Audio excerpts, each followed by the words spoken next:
All right, guys, welcome back. Kevin with Everglades Canine Academy here. And I'm here with Sonny. We're at the dog park. Here he is. We're kind of right outside the dog park. And we are basically just going to walk around a little bit.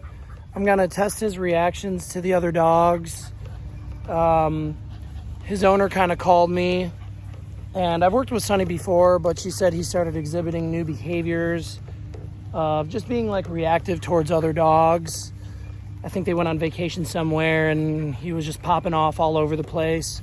So today's day one with him. And we're gonna kind of just gauge his reactions. I really like to come to dog parks. I don't really go inside the dog park, obviously. I feel like it's too chaotic inside the dog park, but I do like to walk around the outside of the dog park and get an idea of what his threshold is. Okay, so it's just a lot of threshold training with reactive dogs. All right, so see some guy with his dog off leash. I always hate that. I don't really care how well behaved someone's dog is. I just kind of hate off leash dogs. And I think I'm gonna post up here and maybe just walk this fence line a little bit. And I might just see if some dogs come to us.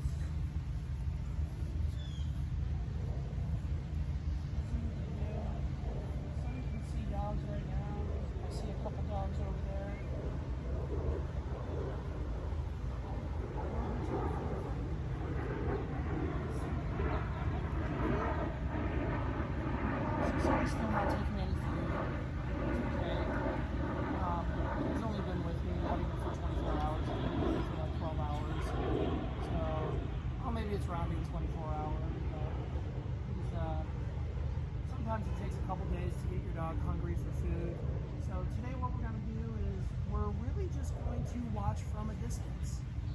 All right, watching from a distance is, and rewarding calm behavior is how we really start the behavior modification process. All right, so typically dogs have a threshold. When they get too close to another dog, they might react. So my goal today is to see how close can we get to another dog before Sonny has a reaction. Okay? So we're just gonna kind of hang out outside the fence, maybe talk with our neighbor friends if they come over and talk to us. Honestly, kind of a chill training session, but I want you guys to never underestimate how important it is working with your dog when they're relaxed. Okay? So we really are trying to work in relaxed states with our dog. All right, and part of that is having that threshold of distance. Okay, here we go. All right, now we have a nice, lovely pedestrian walking by here, and we're just gonna see what Sonny does. You know, all right. Here we go. And it is a bigger dog. Sonny does react to larger dogs sometimes. So he's looking right now. Hey, good boy. Good boy, Sonny. She's got to behave. She's on camera, right? Yeah. Just working with him, he gets a little reactive. So, we like to come to the dog park and hang out outside the dog park where we have a little more control. She doesn't like the other dogs, or yeah. And it's perfectly fine to come to these places, keep your dog on leash, and like I always bring reactive dogs that I work with outside of the dog park. Oh, you train? Yeah, okay, I'm good. a little bit of a trainer here, and let's see if we can just, good boy. So basically what I do is try to first figure out their threshold. Like how close can I get to another dog before he gets too excited? Right. And we like to stay right outside that threshold and work. And we take a little film for our clients so they can kind of see what we're doing. But this is actually really good behavior from Sonny. So he's doing really good right now, and all we're trying to do is reward calm energy. That's it. Got it. Good luck. You too. Thank you. And I love your dog. Oh my God. is so beautiful. Thank you. What breed? Golden Doodle. Okay, I was about to say, she just looks a little different. Like her ears and her long hair is really nice. Yeah, but she's due for grooming next week. Yeah. But she's also sick, like she's getting ill. Okay, yeah. She's going through it, I think. Old dogs are the best though. She's sweet. She is. She's sweet in the best of it. She is. You guys are doing great. Thank you. Good job. Good boy. So we do have another dog right over here, and Sonny's doing a great job. Good. He's actually sitting nicely for me, and he didn't really react too much. And he did sort of start to kind of get a little excited, and all I really did was just give the leash a little bit of a pop. So, you know, now we're kind of talking about corrections, right? Some people really don't believe in corrections, but I'm not one of those trainers. I really do believe in corrections, but it has to be the right dog to apply corrections. For example, Sonny is a pretty confident dog. Come on, buddy. He is, he's got a lot of energy. He's very confident, his personality. And in fact, sometimes he drives his mother crazy because his energy is so high and his confidence is so bold. He'll just like she was telling me that sometimes he tries to eat the food out of her mouth. So those are other things that we're going to be working on. But with a confident dog that has a lot of energy, that has a high drive, I may implement some corrections throughout their training process, which is basically just a leash pop. Okay, and I really don't correct dogs that are maybe really scared or anxious. So, you know, you'll hear a lot of trainers online talking about like, no, you should only be all positive, or no, you should only be balanced. And I guess I lean towards more the balanced side, because balanced training, sometimes you do implement all positive style types of training. But depending on the dog that I'm working with, like I said, if they're a confident dog and they can take it, I might administer corrections when they're misbehaving or showing poor examples of behavior, especially when it comes to the reaction of other dogs. So, you know, if you have more questions on that, on what's appropriate, and if you don't know if you should be providing your dog with corrections, you know, contact a trainer and try to get some information on what's right. So, you know, I did apply a mild correction. It was really nothing. It was just a little, just stop it, you know, get your attention back on me. And he performed like a nice sit right away. So, you know, we're in like a nice area right now. There's dogs over there in the dog park that are far away. There's a walking path right here. And I'm really just standing in one spot.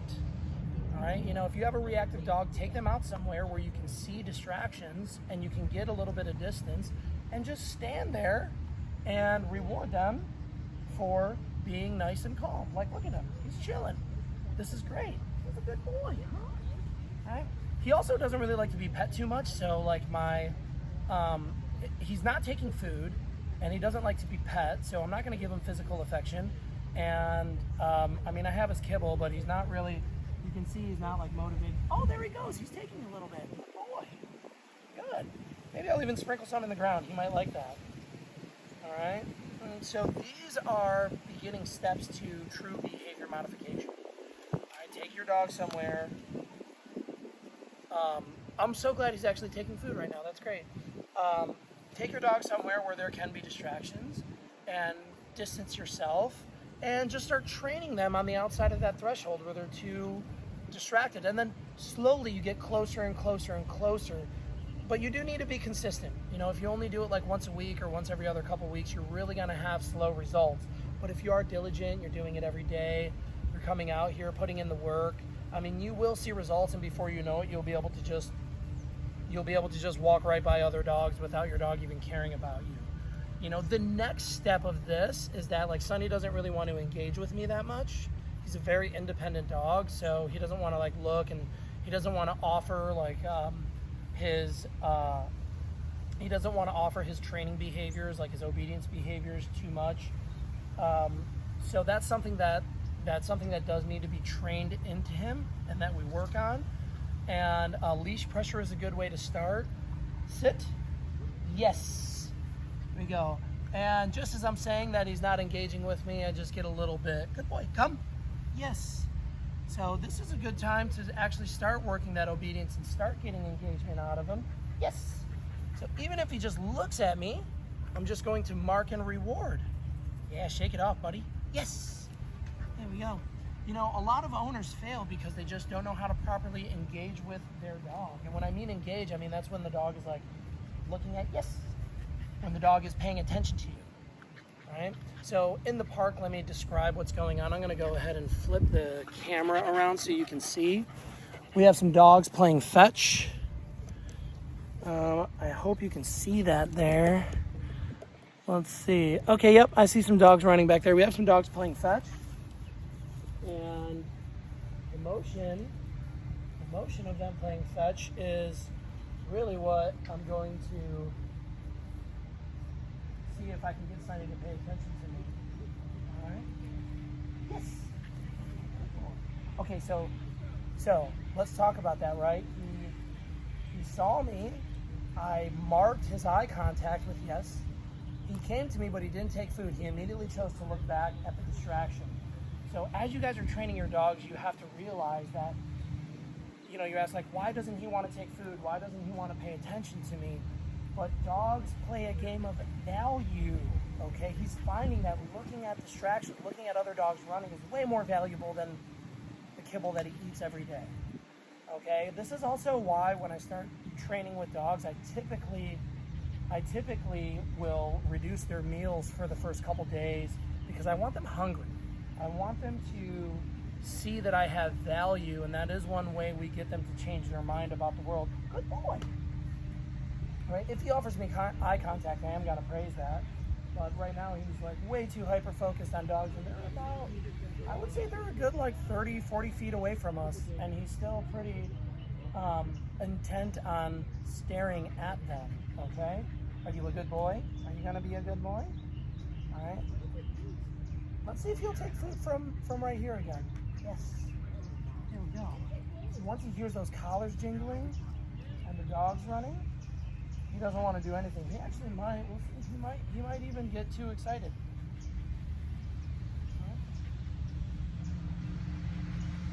Right. Will you take food? You won't take food? So we're gonna put the food away. I'm gonna stop trying to give him food. But I might start administering. Honey, leave it. Hey. Good boy. Okay, so you see those leash pops that I'm giving? Just kind of a little bit of a reminder. Sit. Good. Good boy. Just a little reminder just to snap him out of it because he's just wanting to stare so hard. Staring could lead to, no. Sit. Good. And we want him to hold that position too until we say yes. Yes. There we go. And I want eye contact out of him as well. Bless you. Gesundheit. Sit. Good boy. I'm going to move a little bit. If he breaks position, I'm going to correct him and get him back into position. Good. And I want to move myself a little bit. I'm just moving around him. And then I'm going to release him and reward him when he looks at me. Good boy. Yes. There we go. And then we kind of move to the next and reposition. Okay? So to wrap things up, guys, we're going to be doing this a little bit more with him. This was actually a really productive session in my mind. I think obviously I'm starting to see his level of distraction. I didn't really get any reactions out of him, which is great because when we're dog training, we want to set our dogs up for success. Okay, we want them to be successful. But we need to bring them out into the real world, and you may have failure where someone comes too close to you and your dog reacts. But, you know, we have to bring them out into environments, whether they're over threshold or not, because that's where we're going to desensitize them, okay? So I give him an A+ today. He was definitely pretty distracted from other dogs, but no reactions, just looking, all right? And I was able to, just with a couple leash pops, you know, get him to redirect his eye contact. He was taking a little food, but then once we got a little closer to the dogs, he was not taking food, which is what I expected. But I still wanted to give him the chance and offer him some sort of payment for making eye contact with me. Yes, good boy. I'm going to relieve him a little bit. Good. Come on. And we're just gonna continue to work on this. We might go to other dog parks. I might take him to some popular dog walking paths after this, and we'll continue to get to the root of his reactions. So when you guys are working with your reactive dogs, you know, it can be very stressful, but you know, please try to put things in perspective. Have a good mindset, a calm attitude. Make sure you have good equipment. I have him on a rope slip lead. He'll never get out of this, so I don't have to worry about him slipping out and chasing after a dog, right? The slip lead is my favorite leash tool to use. Start figuring out what your dog's threshold truly is, okay? It's all about working outside of their threshold where they're comfortable, and then slowly working their obedience commands and their engagement with you as you get closer to other distractions. And you're doing a good job. Give yourself a break if your dog does freak out, because it happens. We live in a real world with real people that are walking their dogs, and some people are more educated about it and some people are not. So try to also forgive other people if they don't understand what you're trying to go through, and you have to tell them to back off. And you know, your dog in turn will be better for it. Okay? So with that said, thanks for tuning in. Let me know your thoughts. Be looking out for more videos with Sunny and any other dogs that I'm working with. I got some good board and trains coming up here in the future, so the content should be rolling out in the next couple months. If you have any questions, hit me up. Let me know what you're thinking and what you're doing. And we all understand dog training is pretty complicated, but hopefully we can simplify some things for you and bring some things to light. And keep up the good work, and we'll see you on the next video.